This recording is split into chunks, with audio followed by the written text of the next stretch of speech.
নমস্কার বন্ধুরা, কেমন আছো তোমরা সবাই? আশা করি খুব ভালো আছো, আর আমরাও খুব ভালো আছি। আজ আমরা সন্ধেবেলায় চলে গিয়েছিলাম জগন্নাথ দেবের কাছে, মানে জগন্নাথ দেবের দর্শনে। এটা ছিল কল্যাণীতে। এত সুন্দর একটা সন্ধে সত্যি আগে কখনো কাটাইনি জানো।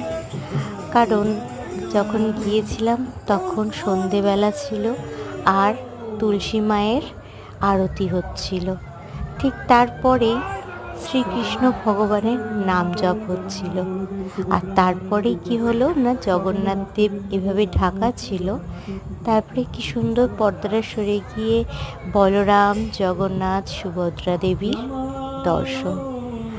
এত সুন্দর সন্ধে আগে কোথাও কাটায়নি। তোমাদের কেমন লাগলো বন্ধুরা, অবশ্যই কমেন্ট করে জানাবে। আর নতুনদের উদ্দেশ্যে বলছি, সাবস্ক্রাইব করে পাশে থাকবে। কেমন? টাটা, সবাই ভালো থেকো।